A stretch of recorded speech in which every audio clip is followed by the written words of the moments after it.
Pelaksana Tugas Wali Kota Bengkulu, yang kami hormati Direktur Perusahaan Daerah Air Minum Tirta Dharma Kota Bengkulu, yang kami hormati staf ahli Wali Kota Bengkulu, yang kami hormati para pejabat PDAM Tirta Dharma Kota Bengkulu beserta karyawan dan karyawati, yang kami hormati tim trainer dari Mitra Quantum Global Training, para peserta pelatihan, serta Bapak dan Ibu hadirin yang berbahagia. Acara pembukaan pelatihan membangun tim kerja yang barokah kedua di lingkungan PDAM Tirta Dharma Kota Bengkulu hari ini Senin 19 Oktober 2020 dimulai.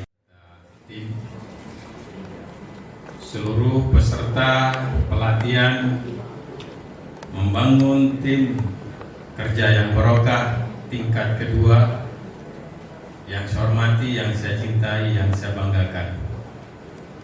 Alhamdulillah, puji syukur kepada Allah Subhanahu wa Ta'ala atas segala limpahan rahmatnya, nikmatnya, karunia-Nya yang tak terhingga kepada kita sekalian. Salawat, salam senantiasa kita curahkan kepada junjungan kita Nabi besar Muhammad Sallallahu Alaihi Wasallam, para sahabat, para kerabat pun pula para pengikutnya yang selalu istiqomah di jalannya. Bahwa seluruh karyawan kami sudah melaksanakan pelatihan, baik yang sifatnya eksternal dan internal. Eksternal secara berkala kami mengirim kepada lembaga-lembaga pelatihan, baik itu yang dilakukan oleh Yayasan Tirta Dharma Perpamsi di Jakarta ataupun yang diadakan oleh kementerian-kementerian di pusat ataupun di daerah-daerah yang lain. Itu yang sifatnya eksternal secara berkala kami kirim, di mana untuk pelatihan manajemen itu mulai dari tingkat muda, madya, dan utama. Jadi beberapa kabak, beberapa kasubag dan staf sudah secara rutin kami kirim untuk mengikuti pelatihan-pelatihan baik yang sifatnya manajemen dan manajerial. Mohon izin kami laporkan bahwa karena pelatihan yang sifatnya eksternal ini membutuhkan biaya yang cukup besar dan juga membutuhkan waktu yang cukup menyita waktu juga cukup panjang, kami juga menyelenggarakan pelatihan yang sifatnya in-house training. In-house training ini kami bagi dalam dua bentuk. Yang pertama, in-house training yang bersifat spiritual. Assalamualaikum warahmatullahi wabarakatuh. Waalaikumsalam warahmatullahi wabarakatuh. Sabirin Hasan yang sampai hari ini alhamdulillah terus menjadi pemimpin terbaik DPD Kota Bengkulu. Yang kami hormati Ustadz Kamiyadi, ini juga adalah guru kami, gurunya Bapak Haji Almi Hasan dan guru saya juga. Kita doakan beliau selalu sehat, dengan kekuatan untuk terus melakukan syiar-syiar Islam. Amin. Yang kami hormati Bapak-bapak, ibu-ibu, karyawan PDAM, karyawan terbaik, karyawan yang insya Allah selalu dalam dengan Allah SWT. Ada teman sama-sama masuk PDAM, ngapa perlu orang itu yang dulu? Aku kan lebih dulu dari dia. Ngapa perlu tinong itu jadi kasubag? Aku ini kan senior dia. Tidak boleh iri seperti itu. Harus introspeksi diri. Karena pimpinan itu ketika dia menentukan sebuah keputusan, pasti ada banyak pertimbangan. Karena itu Bapak Ibu, tujuan dari pelatihan ini kerjalah dengan ikhlas. Kerjalah dengan penuh tanggung jawab. Ada orang bekerja, dia rajin ketika ada pimpinan. Wah, kalau ada Pak Direktur, mulai sibuk tuh. Tetapi pas direktur tidak ada, kebetulan sedang ada tugas luar, kantor itu, yang ruangan itu orang 10 tinggal 5 lagi. Kemana? Mumpung direktur lagi pagi. Tapi itu tidak ada di PDAM. Saya yakin. Tidak dikit. Tidak dikit ya. Nah ini Bapak Ibu, kalau kita bekerja ikhlas dengan cara bersyukur tadi, ketika turun dari rumah kita niatkan insya Allah rezeki kita rezeki yang barokah, kemudian kerja kita ikhlas tanpa diperhatikan pimpinan sekalipun kita hadir. Ada tidak ada pimpinan, kita kerja dengan ikhlas. Termasuk juga saya bukan tidak setuju dengan pelatihan seperti ini, tetapi perlu dievaluasi Pak Direktur. Ada tidak perubahannya setelah pelatihan, pasca latihan? Kalau di Samoajo kita cari pola yang lain. Ini kan pola yang lebih humanis. Ada namanya capacity building, meningkatkan kemampuan diri masing-masing. Tetapi itu saya tidak cukup, perlu pembekalan spiritual. Makanya beliau adalah salah satu kita minta. Kalau ini dipadukan, dia punya kemampuan motivasi kerja yang baik, ditambah dengan bekerja itu ikhlas karena Allah, maka tujuan dari pelatihan akan tercapai. Tapi kalau misalkan mohon maaf, anggaran habis, yang mendengar pun capek, yang berpelatihan pun juga energinya habis, ini kita perlu evaluasi. Bagaimana evaluasinya? Ditingkatkan lagi grade-nya. Wah, kalau seperti ini Tombo tidak pacak diajak di hotel yang cukup baik ini, sangat baik menurut saya. Kemudian suasananya, kemudian ada makan siang, tapi juga tidak berubah. Perlu dipikirkan, kita akan rangkul kerjasama mitranya dengan Tentara Nasional Indonesia. Kita ajak lagi mereka Paris. Ya ini kan untuk disiplin, sebenarnya disiplin. Kenapa tentara itu disiplin? Karena memang ada punishment and reward. Yang terbaik akan diberikan reward, yang tidak baik diberikan punishment. Makanya kalau di angkatan itu, di TNI, di kepolisian, siap salah komandan, siap salah itu bukan siap salah aja. Dia skot jam, dia push up, tapi tidak mungkin kita disiplin. Tapi kalaupun nanti, ini misalkan begini, tidak ada juga perubahan Pak. Kita bikin pelatihan sama Brimob. Tapi ini guyon saja. Maksudnya begini, ini sekali lagi ini harus ada implikasi positif dari kegiatan ini. Jangan hanya kita berputar pelatihan tapi tidak ada. Apa indikatornya? Bila perlu Pak Direktur bikin indikator. Wah ini ada perubahan, ini tidak ada. Yang ada perubahan berarti ini bisa diajak ke jalan yang benar. Yang tidak baik tadi maka harus ditambah dosisnya. Wah berarti ini harus lebih intens. Bila perlu Pak Direktur yang langsung, Bapak ini atau Ibu ada masalah apa? Kenapa Pak? Bukan, saya ini kan saya perhatikan Ibu sebelum pelatihan, maaf, suka buru-buru kalau datang apel. Kemudian absennya kadang-kadang ada yang bolong. Saya berharap setelah pelatihan tidak ada lagi, tapi kok enggak berubah ini. Dipanggil Pak dari ATK hati misalnya begitu. Tapi sekali lagi saya yakin itu enggak ada di PDAM. Yakin saya. Kemudian tadi visi misinya adalah PDAM untuk meningkatkan pelayanan terbaik. Saya ini termasuk yang kalau bicara soal target mungkin sebagian orang bilang muluk-muluk, tetapi kalau kita mau pasti bisa. Apa contohnya? Ketika saya izin dengan Bapak Helmi Hasan, Wali Kota Bengkulu, insyaallah Gubernur, amin. Amin. Amin. Saya katakan, Pak Wali, saya izin membenahi Dukcapil. Oh, silakan kan. Karena Dukcapil sudah di rahasia umum, uangnya uang receh, kemudian untuk cepat harus kasih setoran 100.000, 200.000. Ini mohon maaf merusak citra bukan hanya Dukcapil tapi Pemkot secara keseluruhan. Pemkot itu ada yang tertinggi siapa? Wali kota, wakil wali kota. Kami dulu berjanji kepada masyarakat diberi amanah akan memperbaiki pemerintahan, tata kelola pemerintahan, good government, clean governance. Tetapi kita masih menyaksikan ada beberapa OPD yang hari ini belum mau berubah. Maka saya masuk. Saya masuk ketika itu artinya masih ada.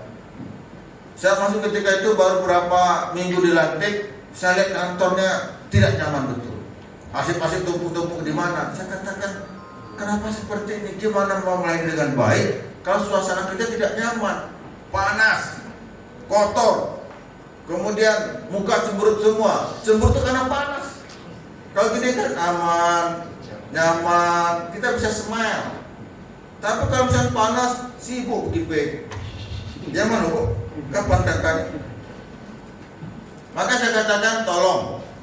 Waktu itu karena anggarannya belum ada, saya katakan kebetulan bukan model anggaran, tapi sudah mau pembahasan. Kebetulan saya katakan tolong arsip ini jangan lagi tumpuk-tumpuk seperti ini, dibikin betul kayak outlet, panggil yang bisa mendekor untuk bagaimana yang bagus, sehingga cerita tumpukan tidak ada, sudah dibangun outlet seperti perbankan gitu, suasana sudah mulai baik. Ini masih panas, tolong tambah lagi AC-nya. Sampai saya katakan ini masih jauh dari harapan. Apa harapan Bapak, kata Pak Dardosan itu? Saya memimpikan dan suatu ketika ini bisa kalau kita mau. Apa itu Pak? Anda pernah ke bank? Pernah Pak. Bagaimana pelayanan di bank? Dia maksud Bapak, di bank itu ketika kita datang, saya katakan pintu langsung dibuka. Pagi Bapak, pagi Ibu, ada bisa dibantu, mau setoran atau tarik, langsung kita diantar. Ini setoran tunai, ini penarikan. Dan itu mimpi kalau terjadi di pemerintahan, maka harus dirubah. Begitupun ketika ada yang datang ke PDAM, bicara soal peningkatan pelayanan, orang mungkin tadi yang pertama dia mau pasang baru, dia mau bayar tunggakan, dia mau menyampaikan keluhan, tolong polanya Pak Direktur kita tiru pola perbankan dan pasti bisa. Kalau kita mau. Diajarkan Pak di depan itu petugas pernopis, kemudian security. Apa salahnya kita ramah dengan orang? Orang senang kita dapat pahala. Kalau kita masuk tadi langsung GM yang menyambut. Begitulah pola pelayanan. Bukan hanya kita di atas kertas saja, peningkatan pelayanan. Apa buktinya? Maka ke depan saya pengen nanti bila perlu saya diam-diam akan kirim. Bisa saja itu memang masyarakat boleh datang ataupun orang kiriman saya. Untuk misalkan di tempat pengaduan, atau misalkan yang komplain ataupun yang mau datang pasang baru, di depan itu minimal sapa, salam, senyum, 3S. Pagi Bapak, pagi Ibu, ada bisa dibantu. Ini lah Pak, kami ini nunggak nih, bisa ada gini. Pastilah kan ada panjang lebar. Ya Pak, oke diantarkan di sini. Sehingga dari situ suasana sudah berubah. Ada manfaat dari kita pelatihan barokah ini. Ini kantor yang kecil-kecil saja Bapak, nggak usah kita terlalu mulai, kecil-kecil saja, peningkatan pelayanan. Baru kita peningkatan pelayanan soal kualitas air bersih, peningkatan pelayanan debit yang lebih kencang gitu. Jadi hal-hal sepele yang itu kalau dilakukan tidak perlu dana besar, tapi hanya komitmen kita semua. Bisa? Bisa. Gitu Pak Jadi. Ya. Jadi nanti orang susah membedakan masuk PDAM dengan masuk di Hotel Santika atau masuk di Bank Mandiri. Mana pandai itu. Orangnya semuanya senyum, smile. Mana Bu Mega? Nggak ada ya? Di luar ya? Oh, itu. Bu Mega ini termasuk menurut saya murah senyum dia. Nah kalau semua orang murah senyum, waduh, senyum itu ibadah. Senyum itu kita yang senyum melonggarkan semua urat-urat. Saya termasuk yang orang gampang emosi saya. Tapi juga saya paling gampang memberi apresiasi. Kalau orang itu bagus saya spontan, orang itu tidak bagus saya juga spontan. Ini kelemahan saya. Tapi itulah karakter saya. Saya tidak bisa, mohon maaf, berpura-pura itu agak sulit saya. Termasuk juga mungkin saya sedikit cerita, bukan mau nyari ke politik.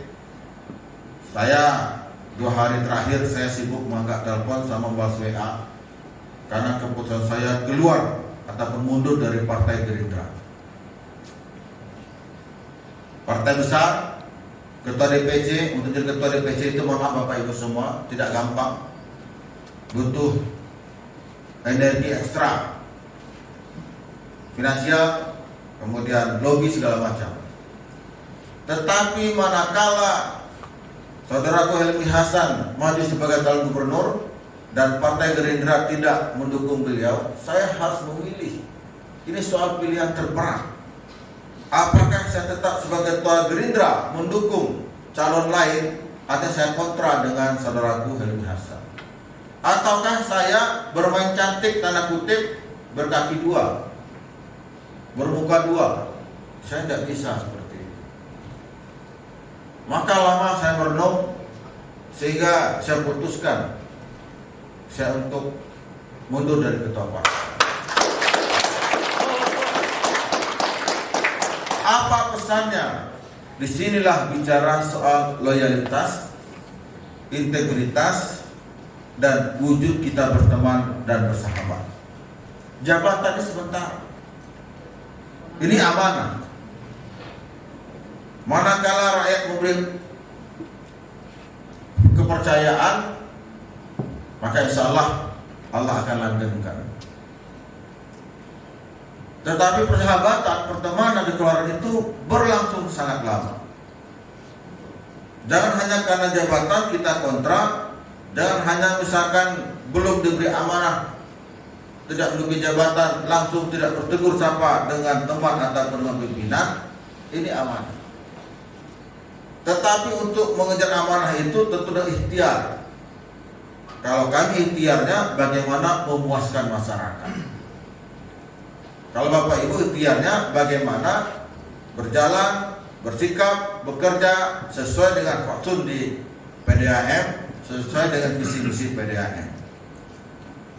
Ketika Bapak Ibu bekerja dengan baik, itu sama halnya dengan mendukung wali kota, wakil wali kota, itu sama halnya janji kami kepada masyarakat terpenuhi. Kerja yang lainnya adalah bagaimana PDAM ini tadi menjadi salah satu PDAM terbaik di Indonesia. Ini sebuah tekad yang luar biasa menurut saya. Dan itu memang Bapak Ibu harus tanamkan. Daerah-daerah yang masih blank, yang belum teraliri, coba Pak Direktur, kalau bekerja sesuai dengan track yang biasa, itu semua orang bisa. Tetapi manakala di luar kemampuan batas orang berpikir normal, ini yang luar biasa. Wah, zaman Pak Subirin dulu, daerah itu tidak mungkin kita bisa aliri. Terus tak tahu seperti apa tiba-tiba misalkan kemampuan lobby beliau di Kementerian PU atau ada bantuan karena APBD nggak memungkinkan, kita dapat pinjaman, maka teralih daerah itu. Atau juga nanti akan menjadi buah kenangan. Wah, dulu ketika Pak Subirin dulu, kami karyawan itu rutin setiap jam itu kami mengaji. Pak, Bu, orang itu bicara kita ketika tidak ada lagi. Ada lagunya itu tuh, lagu Roma, ada yang tahu tak? Kalau sudah tiada baru terasa. Kalau kita tidak lagi Pak, itu jadi kalau hari ini mungkin masih ada ikonnya, sekian yang tidak pelatihan, sekian dan ini. Itu pada hari ini, tapi satu ketika nanti kan jabatan amanah, nggak mungkin 40 tahun bila Pak Subirin ini akan ada regenerasi. Dan itu menjadi buah bibir. Wah, masih pada zaman itu kemarin. Hari ini mungkin beberapa yang mungkin tidak sedang kebijakan beliau, yang mungkin tanda kutip tidak terakomodir keinginannya, dia masih menggerutu. Tetapi ketika nanti suatu ketika ada yang baru, atau misalkan ini kan pasti regenerasi, bukan saya berarti bicara mau mengganti Pak ini, bukan. Tapi ada regenerasi ke depan akan jadi buah bibir. Sama kayak wali kota juga lah. Pak wali kota beliau dulu begini, kemudian gubernur zaman dulu begini. Udah nggak ada lagi orang baru diceritakan. Tapi ketika jabat orang gerutu. Nah inilah bagaimana kita memberikan legacy, kenangan, sehingga akan menjadi buah bibir orang hal-hal yang positif. Nah Bapak Ibu semua, sekali lagi saya bangga berada di sini. Saya merasa bagian keluarga besar PDAM. Mari sama-sama mohon bantu pemerintah Kota Bengkulu, karena ini adalah support terhadap program-program pemerintah. Manakala Bapak Ibu bekerja tadi dengan sepenuh hati, dengan pelayanan yang ikhlas, maka tidak ada yang tidak mungkin saya katakan tadi. Tapi saya berharap Pak, soal pelayanan tadi, soal pelayanan kualitas air ini betul, pelayanan misalkan bagaimana menjangkau daerah-daerah yang masih ini blank ini juga harus. Tetapi yang paling gampang tanpa modal besar tapi butuh komitmen perubahan secara moral adalah tolong ketika masyarakat datang PDAM, orang tersenyum, datang tersenyum, pulang juga tersenyum. Atau sebaliknya datang menggerutu, pulang dengan senyuman. Terutama karena kita ini fungsi pelayanan, ketika orang komplain itu kan orang marah. Pak, lah bayar, nggak mesti gini pula. Bapak ini tembak-tembak aja, udah pernah nengok, langsung nilainya segini gitu loh. Tetap dengan hati yang lapang, tetap dengan kesabaran. Saya cerita sedikit, ini tak menambah, tapi ini pengalaman empiris nyata. Istri saya di 5 tahun jadi teller di Bank Bengkulu. Mungkin di sini ada yang berhubungan dengan beliau dulu. Kemudian dari Kepala Cabang juga 5 tahun. Saya tahu karena istri saya orangnya juga seperti saya, agak temperamen sebenarnya. Tetapi karena dia tahu kerja profesional, ada orang marah-marah komplain kredit, orang-orang marah misalkan suami istri, kan biasanya kan suami istri itu mau pinjam, kalau suami harus izin istri atau istri izin suami. Seringkali kejadian itu istri yang pinjam diam-diam, tanda tangan suaminya dipalsukan. Marahnya sama orang bank, ketawanya begitu. Kemudian sampai macam-macam lah. Tapi dia nangis di rumah, pulang-pulang nangis, dia ledakkan itu. Lah ngapo, nangis saja kan, ngapo. Ini tadi di kantor ada nasabah itu marah itu cak marah ini yang buka meja. Terus dia udah baca pelawak gitu. Udah baca pelawak katanya. Dari dia aja, ya pak gitu. Tapi di rumah dia ledakkan marahnya itu. Dia menangis dan itu sering. Nah, menurut saya ini juga begitu di PDAM. Mungkin ada pelanggan kita yang marah. Jangan kita misalkan lanang semakin ini bapak ngapa? Jangan seperti itu. Bapak mulai sabar tadi bapak masih cukup. Ini bapak ngapa? Ya jangan. Langsung ngajak pelanggan bocor. Aku aja. Dari tadi bapak berdatang mulai masih lebih baik. Saya keluar kan. Apa saudara bapak? Nak siwa-siwa juga sini. Sama siwa. Kita sama menyusun kita nih. Aku ini menyusun pula, apa kabarnya? Nah itu jadi harus banyak-banyak menahan karena ini pelayanan pak. Pelayanan itu ya karena saya ini orang marketing ya, mau saya panjang. Jadi kalau cerita soal pelayanan itu asik sekali. Karena S2, S1 saya marketing, S2 marketing, S3 saya juga marketing. Jadi bicara pelayanan itu adanya service excellent. Dari pelayanan prima itu bagaimana utuh pelayanannya.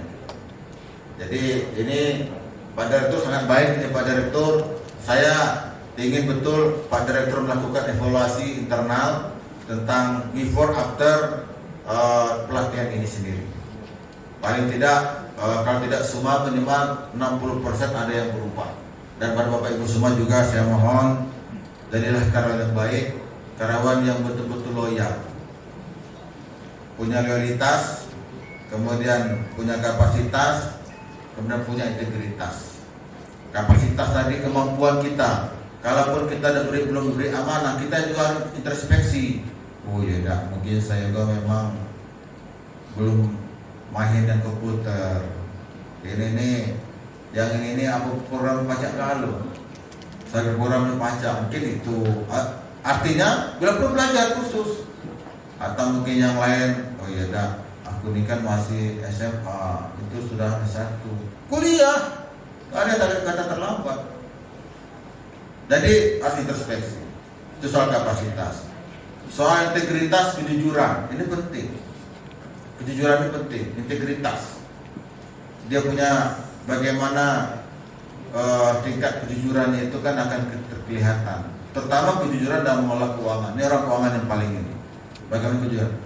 Karena soal trust, kepercayaan juga penting. Pimpinan itu kalau sekali kita tidak jujur, maka dia akan terekam. Dan penelitian membuktikan orang yang tidak jujur itu akan berulang dan tidak jujur. Boleh membuktikan. Nah ini penting kejujuran. Nak ngapunya pintar tapi tidak jujur. Nak ngapunya pintar tapi pembangkang. Loyalitas. Loyal dengan pimpinan. Selama sesuai dengan peraturan perusahaan dan peraturan undang-undangan. Harus apapun kata Pak Subirin ini, ke kanan, ke kiri, depan, belakang, lakukan. Itu bentuk loyalitas. Tapi manakala mungkin tidak sesuai, boleh kita menyampaikan. Cara penyampaian ketika ketimuran. Pak, maaf Pak, izin Pak, kalau seperti ini Pak, ini dia aturannya Pak, Bapak juga nanti. Oh ya. Cuma kalau kita melawan pimpinan, kamu enggak tahu kau? Ya enggak. Pimpinan. Nama Bapak, nggak bisa, ini aturannya. Mungkin benar, tapi karena pimpinan, mana ada pimpinan itu bakal dengan bawahan? Nggak ada, bohong lah. Apalagi depan umum dia dibantah. Pasti dia akan bertahan dulu. Tapi kalau cara kita menyampaikan, izin Pak, ini kayaknya keliru seperti itu Pak. Kasihan perusahaan kita Pak. Investasinya besar memang, tapi kan kalau saya kalkulasi Pak nggak masuk Pak. Nanti Bapak juga, Bapak kan penonton utama di sini. Oh iya, benar. Jadi ada cara juga loh, ada strateginya. Jangan kita tidak suka pimpinan depan itulah langsung pas rapat langsung Pak nggak benar itu. Nah ini yang tidak cocok, gitu loh. Ada etikanya semua, tolong itu dijaga. Termasuk juga kami saya katakan wali kota dengan gajah. Oh dengan gajah salah. Ambil mangga dengan galak. Karena pohonnya tinggi sekali. Mari bangun tim Kerja yang Barokah. PDAM Kota Bengkulu selalu di hati. Pantu satu lagi. Orang kaya rumahnya mewah. Orang kaya. Kaya. Orang kaya rumahnya mewah. Pakai baju tak ada yang murah. Orang kaya tadi kan. Kerja kompak pantang menyerah. Dengan ridha Allah, semoga barokah. Karena PDAM sehat dan sejahtera. Sejahtera ini menjadi kunci Pak. Sejahterakan Pak karyawan Pak. Setuju? Kalau sejahtera itu setuju ya Pak? Tes lagi ya, setuju ya? Setuju sejahtera? Setuju bersatu? Oke, terima kasih. Saya kiri. Wassalamualaikum warahmatullahi wabarakatuh.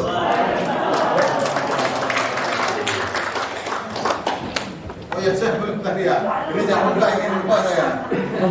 Dengan ucapan Bismillahirrahmanirrahim.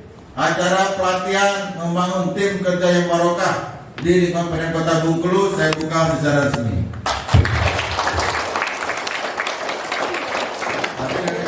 Sudah tadi.